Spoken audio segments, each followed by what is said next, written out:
अस्सलामुअलैकुम। समा हेडलाइंस आपने देखी, मैं हूँ महरुख शहरियार और मैं हूँ इरम ज़ईम। खबरनामे में खुश आमदीद। आगाज़ में आपको बताएंगे जस्टिस उमर अता बंदियाल ने पाकिस्तान के 28वें चीफ जस्टिस की हैसियत से मनसब संभाल लिया। सदर मुमलिकत डॉक्टर आरिफ अलवी ने उनसे हलफ लिया। ऐवान सदर में पुरवकार तकरीब हुई। वज़ीर आज़म इमरान खान, वफाकी वज़रा और मुसल्लह अफ़वाज के सरबराहान भी शरीक हुए। चीफ जस्टिस ने कहा, दुआ है अल्लाह मुझसे हक के फैसले और नेकी के काम करवाए। इस्लामाबाद से इसी पर रिपोर्ट कर रहे हैं ज़ुल्करनैन इकबाल। मैं जस्टिस उमर अता बंदियाल सिद्क़े दिल से हल्फ उठाता हूँ के दिल से हल्फ उठाता हूँ। नए chief justice of Pakistan Umar Ata Bandial ने मुल्क से वफादारी, आइन और कानून की सच्चे दिल से पासदारी की कसम उठा ली। मुल्क की सियासी और फौजी क़यादत इस मौके पर मौजूद थी। सुप्रीम कोर्ट के मौजूदा और रिटायर्ड जज साहिबान, अटॉर्नी जनरल और वकला तंजीमों के नुमाइंदों ने भी तकरीब हल्फ बर्दारी में शिरकत की। मैं आला अदालती काउंसिल के जारी करदा ज़ाब्ता इखलाक की पाबंदी करूँगा। मैं अपने ज़ाती मफाद को अपने सरकारी काम या अपने सरकारी फैसलों पर असरअंदाज नहीं होने दूंगा। हलफ बर्दारी के बाद सदर आरिफ अलवी और वज़ीर आज़म ने चीफ जस्टिस को मुबारकबाद दी तो उन्होंने कहा, बहुत शुक्रिया सर, दुआ है अल्लाह मुझसे हक के फैसले और नेकी के काम करवाए। तीनों मुसल्लह अफ़वाज के सरबराहान ने चीफ जस्टिस उमर अता बंदियाल को ऐवान सदर के पिंक रूम में सलामी पेश की। चीफ जस्टिस उमर अता बंदियाल मुनसिफ के सबसे आला मनसब का हलफ उठाने के बाद सुप्रीम कोर्ट पहुँचे तो अदालती अमले ने उनका भरपूर इस्तकबाल किया और पुलिस ने गार्ड ऑफ ऑनर भी पेश किया।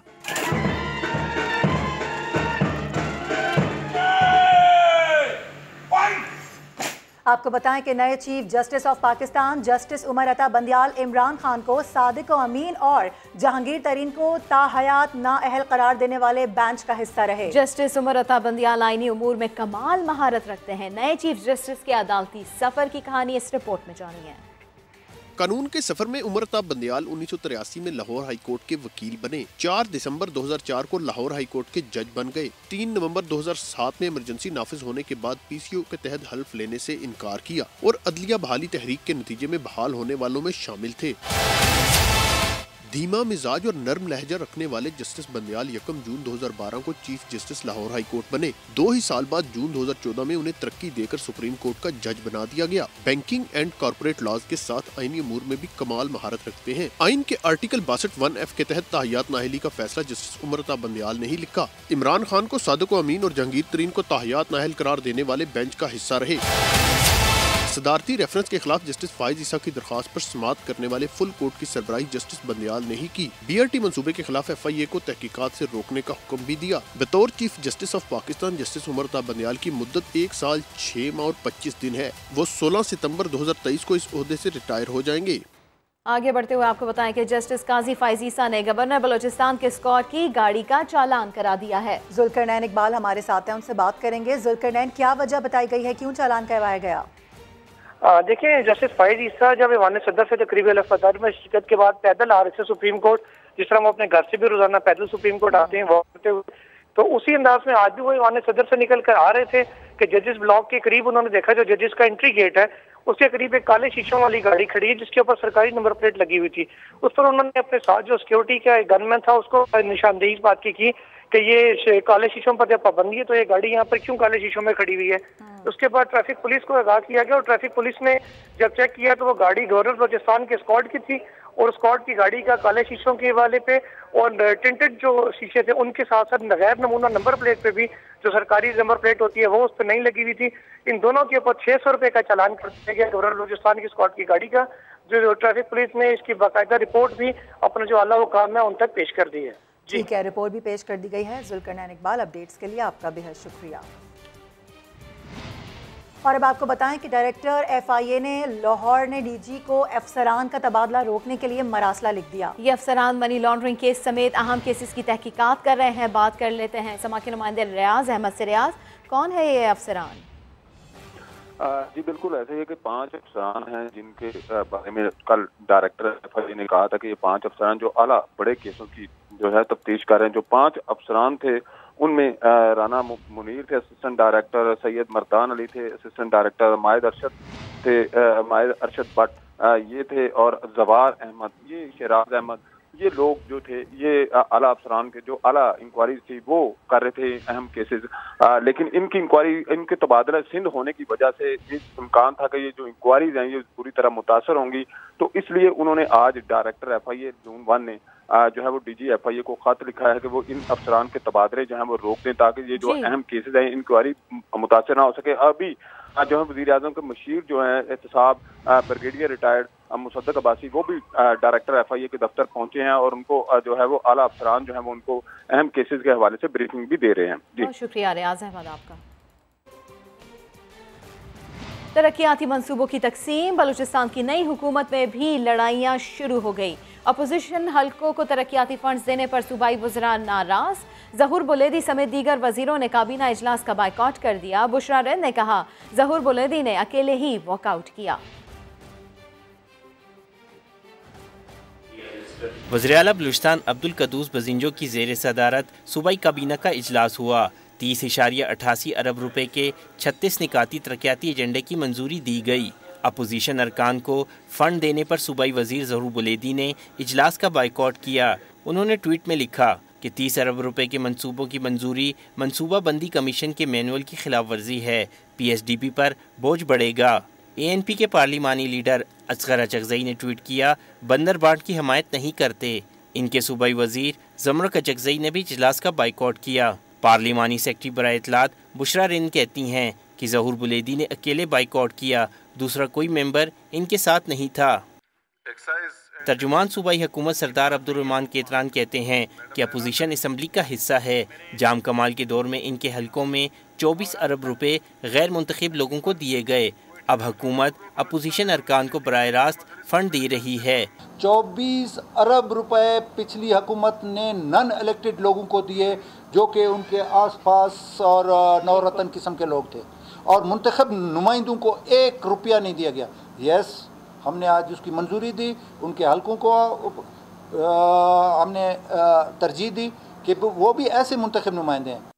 अपोजिशन रुकन असम्बली सना बलोच ने ट्वीट किया कि काबीना जाम कमाल के दौरे हुकूमत में नज़रअंदाज इलाकों की मुनसिफाना और यकसा तरक्की यकीनी बनाए। मोहम्मद आतिफ, समा, कोयटा। अहम खबर है, कराची के इलाके नाजमाबाद ब्लॉक 1 में गैर कानूनी पोर्शंस की तामीर से मुतालिक केस। अदालती हुक्म के बावजूद डायरेक्टर SBCA के पेश न होने पर अदालत बरहम हुई है। क्या हुआ है, आज की समाअत में बात कर लेते हैं। इरफानुल हक हमारे साथ हैं। जी इरफान। ने बताया अदालत को कि नाजमाबाद में बकवा में एक प्लॉट पर गैर कानूनी पोर्शन तामीर किए जा रहे हैं और इस हवाले से जो अहले इलाका है उन्हें बड़ी तशवीश है। और जब इस हवाले से मालूमात हासिल की जाती है, वहाँ पर जो कंस्ट्रक्शन में मुलव्वस लोग हैं जो रहे वो इस हवाले से किसी भी किस्म की मालूमात करने से काफिर हैं, जबकि अदालत मुताबिक बार नोटिस जारी कर चुकी है। किसी हुकाम पेश नहीं हो रहे। आज भी अदालत ने शदीद बरहमी का इजहार किया और डायरेक्टर SBCA सेंट्रल के काबिल जमानत वारंट गिरफ्तारी जारी की है और हुक्म दिया है पुलिस को कि आइंदा समाअत उन्हें गिरफ्तार करके पेश किया जाए और जो मुतालिका हुकाम है SBCA के अलावा उन्हें भी डायरेक्शन दिए कि वो आइंदा समाअत पर इस प्लॉट के हवाले से रिपोर्ट पेश करें। इरफान, बहुत शुक्रिया आपका। सिंध में बल्दियाती हल्का बंदियों का मामला। सिंध हुकूमत ने 5 अजला में टाउन्स की हुदूद का नोटिफिकेशन जारी कर दिया है। बात कर लेते हैं संजय साधवानी से। संजय, बताइएगा इस नोटिफिकेशन के बारे में। हाँ जी बिल्कुल, सिंध हुकूमत ने कराची के 5 अजला में टाउन की हदूद का नोटिफिकेशन जारी किया है। तस्दीशुदा नोटिफिकेशन के तहत टाउन और यूनिट कमेटियों की हल्का बंदियाँ होंगी। किमाड़ी, गरबी, मलीर अजला में टाउन की हदूद पर जो अपोजिशन के एतराज़ात थे उन्हें मुस्तरद किया गया है। सिंध हुकूमत ने नोटिफिकेशन जारी किया। इलेक्शन कमीशन को ये नोटिफिकेशन अरसाल किया है। जिला शर्की, जिला जनूबी में टाउन की हदूद का भी तस्दीशुदा नोटिफिकेशन जारी किया है। महकमा बल्दियात का तरमीमी गज़ट इलेक्शन कमीशन को मौसूल हो गया है। इलेक्शन कमीशन ने जिसके बाद इस पर काम शुरू कर दिया है और बल्दियात इलेक्शन के सिलसिले में जल्द हल्का इलेक्शन कमीशन मुकम्मल करेगा। जो सिंध हुकूमत ने टाउन की हदूद भेजी है उसी के मुताबिक। बहुत शुक्रिया संजय आपका। आपको बताएं कि PSP का बल्दियाती एक्ट के खिलाफ धरना चौथे रोज भी जारी है। गुज़िश्ता रात PSP और पीपल्स पार्टी के दरमियान मुज़ाकरात के 2 दौर हुए हैं। क्या कुछ हो सका है, बात करेंगे अपने नुमाइंदे से। हम आपको अपने नाज़रीन को बता रहे हैं कि PSP का बल्दियाती एक्ट के खिलाफ धरना चौथे रोज भी जारी है। खुर्शीद आलम हमारे साथ हैं। खुर्शीद, बताइएगा कोई पेशरफ्त हो सकी फिर?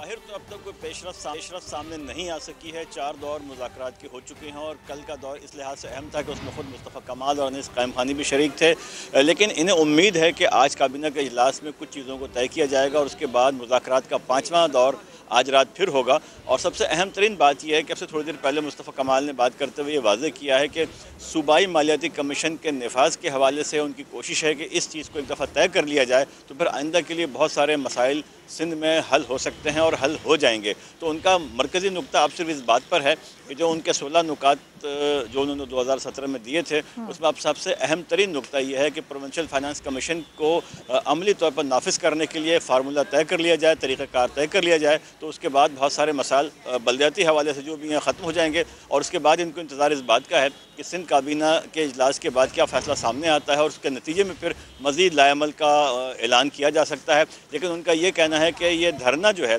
वो बदस्तूर जारी रहेगा। जी ठीक है, तफसीलात के लिए आपका शुक्रिया खुर्शीद आलम। सरबराह PSP मुस्तफ़ा कमाल का धरना जारी रखने का ऐलान, कहते हैं जब तक अदालती हुक्म पर अमल का आसरा नहीं होता यही बैठे हैं। सिंध हुकूमत से मुज़ाकरात जारी है, पेशरफ्त का इंतजार है। अक्सर लोग ये कह रहे हैं कि सुप्रीम कोर्ट ने तो आपकी बात मान ली, तो क्या धरना ख़त्म कर देंगे, क्या कहेंगे? सर इस वजह से क्लियर कर देंगे धरना आपको जारी रहेगा जब तक सिंध हुकूमत आपकी बात नहीं मानती। देखिए, हमारे मुज़ाकरात चल रहे हैं सिंध हुकूमत से और सुप्रीम कोर्ट के इस डिसीजन में भी जो है वो डायरेक्टिव्स हैं प्रोविंशियल गवर्नमेंट को। सुप्रीम कोर्ट का कल डिसीजन आ गया, तो क्या आज हम जब सुबह उठे हैं तो पाकिस्तान में सिंध में सुप्रीम कोर्ट के अहकामात इम्प्लीमेंट हो गए? जवाब है कि नहीं। जब मैं और आप बात कर रहे हैं तो इस वक्त भी सिंध में 2021 का काला कानून ही नाफिजुल अमल है, जो कि लीगली ठीक है। अब लीगली इसको ख़त्म करने के लिए सुप्रीम कोर्ट के इसी डायरेक्टिव्स में अब वो कानून साजी हमें इनसे करवाना है। सो प्रोविंशियल गवर्नमेंट वालों से, सूबा सिंध की हुकूमत से बात चल रही है। इंशाल्लाह ताला कोई रीजनेबल जहाँ पर बात होगी तो हमें भी देखो अपने घर के बच्चों को लेकर, अपनी औरतों को लेकर, अपने नौजवान अपने बुजुर्गों को लेकर खुले आसमान के नीचे रातें गुजारने का बिल्कुल भी शौक़ नहीं है। हम भी जो है वो डेफिनेटली जो है वो यहाँ पर बैठना नहीं चाहते, लेकिन हम अपने हक के लिए यहाँ पर बैठे हैं। अगर हक मिलने का कोई आसरा होगा तो इंशाल्लाह ताला फिर ये सिचुएशन भी ख़त्म होगी। आपको बताएं कि सिंध में अपोजिशन लीडर हलीम आदिल शेख ने कहा है कि सईद गनी को अदालतों में बेनकाब करेंगे।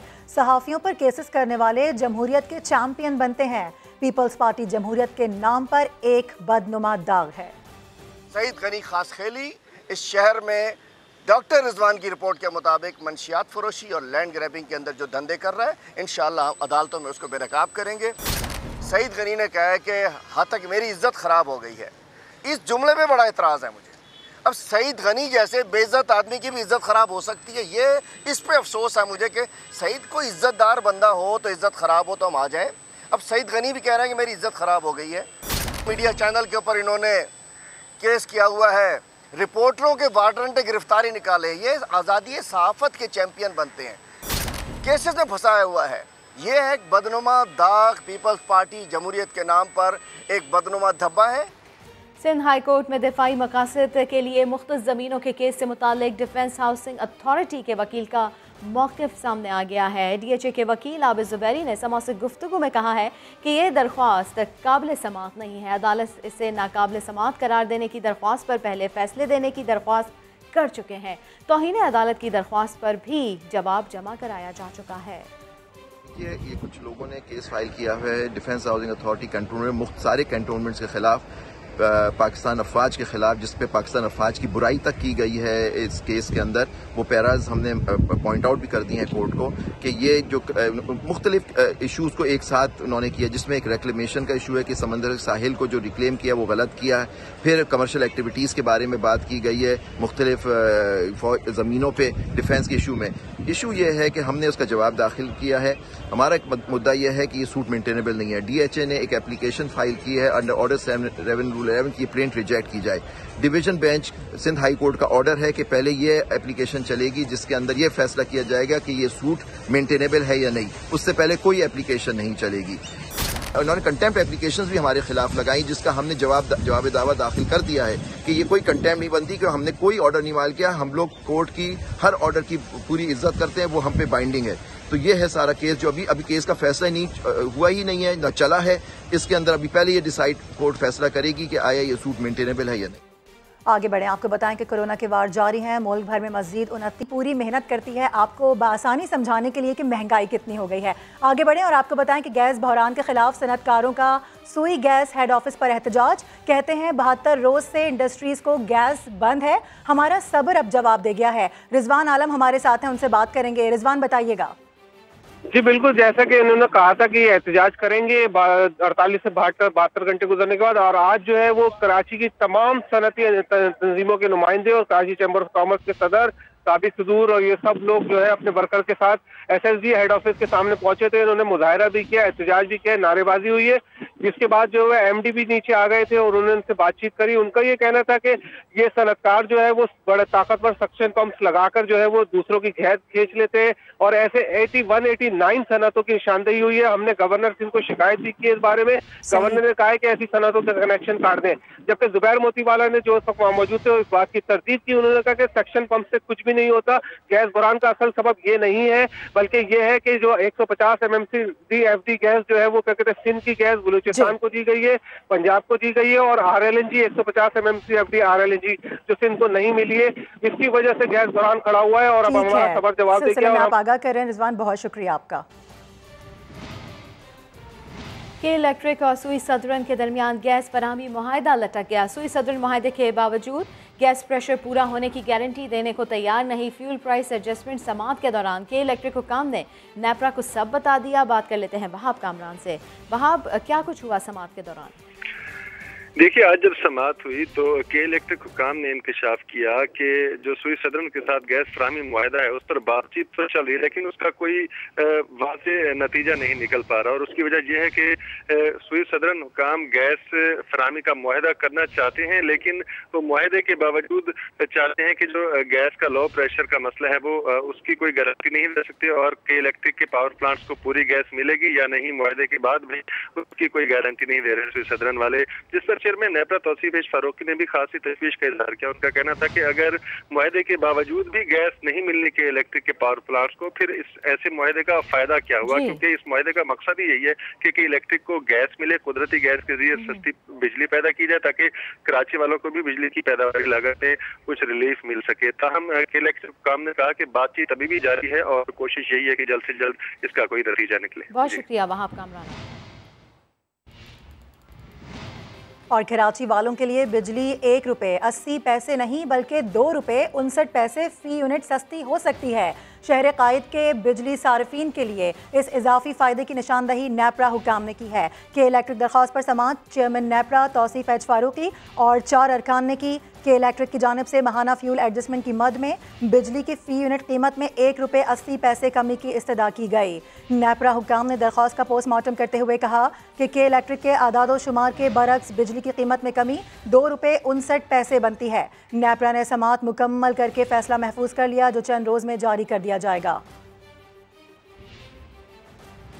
पाकिस्तान के लिए IMF के 6 अरब डॉलर कर्ज प्रोग्राम की बहाली होगी या नहीं, फैसले के लिए आलमी मालियाती इदारे के एग्जीक्यूटिव बोर्ड का इजलास वाशिंगटन में होने जा रहा है। पाकिस्तान पेश की शराइत पर अमल दरामद की रिपोर्ट पहले ही भिजवा चुका है। क्या 6 अरब डॉलर कर्ज प्रोग्राम से 1 अरब डॉलर की अगली किस्त मिलेगी या होगा डू मोर का मुतालबा? IMF का बोर्ड इजलास इससे पहले नागुज़ीर वजूहात की बिना पर 2 मरतबा मुलतवी हो चुका है। तबादले के खिलाफ DG KD आसिफ अली मेमन की सिंध हाई कोर्ट में दरख्वास्त की समाअत अदालत ने आसिफ अली मेमन के तबादले के खिलाफ हुक्म इम्तना में तौसी कर दी। बात कर लेते हैं इरफान हक से। जी इरफान, आगाह कीजिए। देखिए, आज अदालत को बताया गया कि आसिफ अली मेमन के जो वकील हैं वो मसरूफ हैं, तमाम एडिशनल एडवोकेट जनरल ने खासी जो है वो की और उन्होंने काफी अदालत में जो अपने दलाइल थे उसमें ये कहा कि इनकी इम्तना में बार बार तोसी हो रही है और जो डिपार्टमेंट है उसका निज़ाम खराब हो गया है और जो मजाती जो उमूर हैं वो मुतासिर हो रहे हैं बुरी तरह, इसलिए इसमें जो उमूर है KDA के वो चलाए जा सकें। अदालत में इरफानुल हक आप इस हवाले से हमें अपडेट कर रहे थे। बराह रास्त आपको लिए चलेंगे। MQM रहनुमा ख्वाजा इजहारुल हसन मीडिया टॉक कर रहे हैं। आपकी माजी की हुकूमतें मावरा अदालत कत्ल और करप्शन के ऊपर बरतरफ की गई हैं। तो ये जो जवाब था कि हम घर चले जाएं, तो आज सिंध के लोगों को समझना चाहिए कि देखें, इख्तियार देना ही नहीं चाहते। और मैं खुद खैरपुर के, सेवन के, एज ए कराची के शहरी के, एज ए सिंध के शहरी के सवाल करना चाहता हूं कि जब इस निज़ाम के तहत फर्ज करें अगर यूसी चेयरमैन को 50 लाख रुपए मिलते हैं महीना, तो इन्हें क्या तकलीफ है? अगर यूसी चेयरमैन को 1 करोड़ रुपए महीना मिलते हैं खर्च करने के लिए बगैर किसी मोहताजी के, खुद ब खुद सिस्टम से, जिस तरह एनएफसी है, जिस तरह प्रोविंशियल फाइनेंस कमीशन, ये वाले सिस्टम से, कनाडा वाले सिस्टम से नहीं, ये वाले सिस्टम से, अगर इस निज़ाम के तहत उसे खुद ब खुद पैसे मिलते हैं, तो आपको क्या एतराज़ है?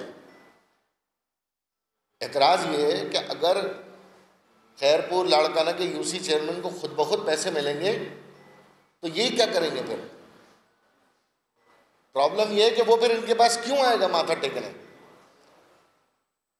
ये कैसे फिर उस पर दबाव रखेंगे अपना? फिर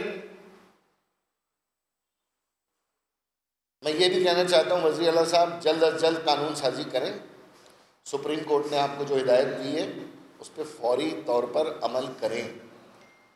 और बाकी 3 सूबों को भी मैं दरख्वास्त करता हूँ और वज़ीर आज़म साहब से भी दरख्वास्त करता हूँ कि इस फैसले से फ़ायदा उठाएं और पूरे पाकिस्तान की आवाम को एक बाइख्तियार लोकल गवर्नमेंट का निज़ाम दें।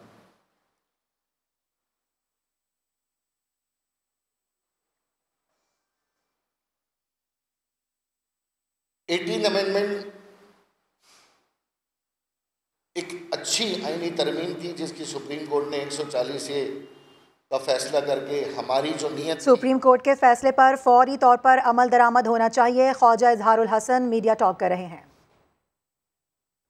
महकमा मौसमियात की जानिब से कराची में एक बार फिर गर्द आलूद हवाएं चलने की पेशगोई की गई है। यह हवाएं कब से चलना शुरू होंगी? क्या इसके बाद शहर में सर्दी की शिद्दत में इजाफा होगा या नहीं? जानते हैं मौसम का अहवाल समा की नुमाइंदा जमजम सईद से। जी जमजम। जी बिल्कुल, शहर कायद के मौसम की अगर हम बात करें तो आज महकमा मौसमियात ने एक मरतबा फिर से कराची में गर्द आलूद हवाएं चलने की पेशगोई कर दी है और ये गर्द आलूद हवाएं जो है 30 से 40 किलोमीटर फी घंटा की रफ्तार से चलेंगी, जबकि जो मैदानी खुले इलाके हैं वहाँ पर 50 किलोमीटर फी घंटा की रफ्तार से हवाएं चलने का इम्कान जाहिर किया गया है। और रात के औकात में जो शहर का दर्जा हरारत है वो 12 से 13 डिग्री सेंटीग्रेड तक रिकॉर्ड किया जा सकता है और इसी तरह से ये सिलसिला जुमे के रोज तक जारी रहेगा। जी, हेडलाइंस होंगी ब्रेक के बाद, साथ रहिएगा।